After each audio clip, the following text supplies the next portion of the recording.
Hey everybody, it's Certain Reviewer here. I'm back up and running. I figured I'd do like another certain discussion or whatever it is, continue off of last time. Last time I talked about school. Now we're gonna talk about Item, all the members of Item. Well, maybe not all of them. Not talking about Hamazura, because I already talked about him. I already talked about Mugido, so those two will not be in it. It'll just be about the members that I have not yet talked about. So Frenda, Takitsubo, all that. So yeah, first we're gonna talk about Frenda, because oh boy, she's got a lot going on. Yeah. So Frenda, she is the right hand gal to Mugano. I personally like to think they're sort of like Batman and Robin, the wacky duo. That whenever you see them on screen, it's always Mugano's beating the crap out of Frenda, and Frenda's always screaming and yelling and getting on Mugano's nerves and all that jazz. So Frenda is an explosives expert. She carries around little bombs. She usually gets sniper sticky bombs, I think they were, and then she used she also used those dolls, those really creepy, like weird dolls, and she has like a whole bunch of them, and then she also uses rockets. She pulls from her skirt. I don't. They're really big, so I don't ask me where she freaking shoves them. It's freaking weird. But yeah, we don't really know. She's a level 0. We don't really know what Esper ability she was trying to learn. But yeah, she definitely makes up for it for what she does. She's smart. She can use bombs in various ways. She's pretty quick on the nose, quick thinking gal. When she was fighting Misaka like freaking bolted through all of her explosives. They couldn't really do anything against her, and then she does a really cool thing I wish more antagonists did, and that's blatantly lie about where they're at or what's in the room. She says a bunch of gibberish to throw Misaka off, and she sticks a knife in the gas, which is oh, if you kick up the gas, it's gonna explode, and then she just fights Misaka, but then she can also be pretty dumb-witted, because she's just kicking up with a blade in her shoe. So she's why isn't she more concerned about this whole room exploding? Because I could kick up a spark. But yeah, and then her tongue gets freaking numb, and she's like, blah, blah, blah, blah. So yeah, she's sort of a mix of the two. She can be pretty threatening, but she can be pretty funny and kind of cowardly in some instances. But it's only when she's fighting against super mega powerful people like freaking Kakin or Mugano, because she's scared of both of them. She's scared of Mugano because who isn't scared of having their insides liquefied. And then you got Kakin, which we don't really know what he did to torture her. I imagine maybe he kicked her around a bit. She was just more scared of the situation than she was of, I don't know, dying. But either way, she'd die, but I guess she'd hey, maybe if I tell Kakin this, I can just run away and not talk to Mugano at all whatsoever. She has a little sister. They seem relatively close. We knew a little bit of what their relationship was, but it's one of those things where we don't really get to see them actually interact unless you go to Ophinius' whole world where they sit at a table and stuff. But she's very, very into money. I wouldn't say she's greedy to the cartoonish degree. She does it for money, but it's a job. It's the only thing she really knows how to do, so it's getting paid and all that. She's not entirely greedy to the point where she's willing to betray other people. She does think of Item as her friends as a sort. She just has a very, very, very strange way to show it. Because, spoiler alert, she gets freaking killed. Mugano freaking cuts her in half, not down the middle, but that would make it a lot more grotesque in the book if someone down the middle carry her half or two of her corpses. But no, she splits her in half. It's because Frenda ratted them out, and freaking Mugano's no, I'm not having this. She freaking kills her on the spot, no problem. And so later on, I want to say in volume 12, we go to the big hotel with Saint Germain and all that, and we find out a bit more about Frenda. So we find out that she bought a bunch of gifts and presents for the members, even one for Hamazura, and she made a happy birthday Mugano video. She's dancing, but she never ended up giving them anything. So it seems her personality is a lot.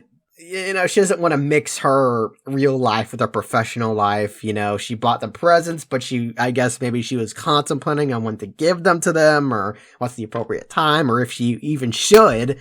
Because even though she's kind of a kind person, she's dueling personalities here. Because you got her goofy, optimistic, yeah, dancing money, yeah, side. And you got her, I'm a killer, I'm in it for the money, I'm on the dark side, I'm serious business. So her personalities do tend to conflict with her emotionally at some points. Like, one point she's freaking scared. I don't want to die, but on the other hand, if I freaking betray my friends, I don't want to betray them. But on the other hand, it's like, if I freaking betray Item, Mugano's gonna freaking gut me.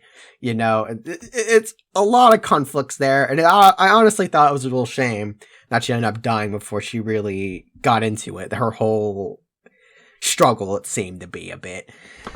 But yeah, she freaking does. That's the tragedy of it. You know, she dies before she can really even solve her own problems. But, yeah, Mugano goes through a pretty big arc, you know, after she freaking kills Frenda, changing herself, all that. Kakine may even makes, like, a freaking ghost thing, dark matter of Frenda, and Mugano's, like, flipping out. But, yeah, the last time we ever see a Frenda is, like, you know, her friend Ayano, whatever his freaking name is. You know, I feel like that volume really showcased Frenda's more human. You know, she was struggling a bit, you know, but she seemed to be leaning more towards her human side than her killer dark side. But yeah, I mean, you know, Frenda is definitely one of those characters you know more about and wish didn't die. She's kind of weird with Kimichi, because I think she's one of the few side characters he actually, like, put a little more thought into a bit. Because, you know, majority of them, like freaking Fukiyose and Himigami, they're, like, on the wayside. Like, I don't care about these people. They're here for whatever weird, funny conversation I want them to have with Toma. Or whatever arc they served it. Fukiyose didn't really have an arc at all whatsoever. But Himigami did, so if you think about it, freaking Himigami is more important than freaking Fukiyose. But, yeah.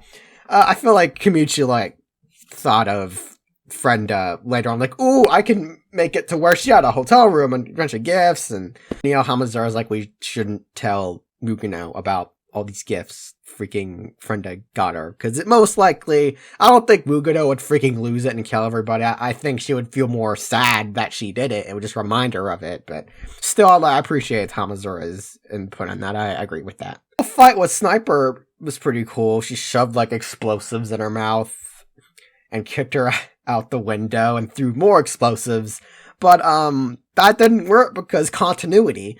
But yeah, she's had a lot of good moments. Her fight with Misaka I always think was pretty good. Her whole personality I always really enjoy. You know, she's the upbeat, peppy killer girl. You know, if she's gonna kill you, she's gonna look cute. She has a beret on. Come on, who doesn't like anyone with a beret? Yeah. And she's in Academy City, too. You wearing a freaking beret in Academy City? That's awesome. She was pretty cowardly in some instances, and she definitely had her flaws. But she seemed to be not like the traitorous, oh, I'm gonna get you behind your back. She seemed really conflicted with herself, her nature, and all that.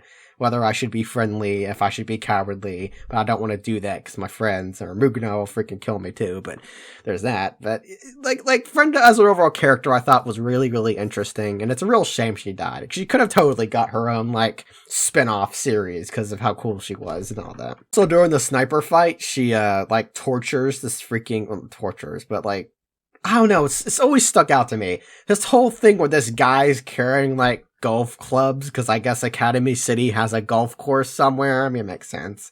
But, because they have all these sports stuff sometimes when he's seeing shots. But, like, she freaking kicks him in the nuts. He, like, later steps on, like, goop and he gets stuck and his, like, underpants get torn. He's, like, fat and he goes to golf.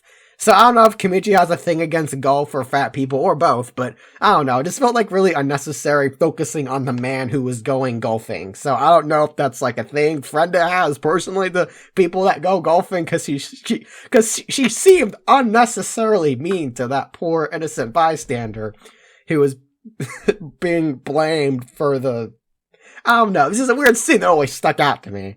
Like, why you had to pick on this fat guy who's like going golfing? You know, it's so weird. But I don't know. I always thought the whole message was strange.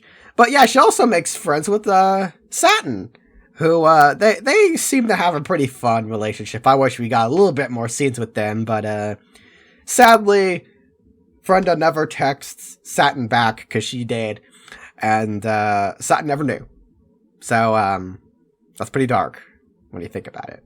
But yeah, that's all pretty much for Frenda, you know, she's definitely the more funnier characters of Item. Never really had much complaining about her. She's cute little peppy girl with beret. Yeah, she's good. Next, I'll probably do Takitsubo next, and then what's her face? But yeah. Also, I'm pretending to forget her name because she's not that great. Okay, yeah. So yeah, thank you guys later. See you next time.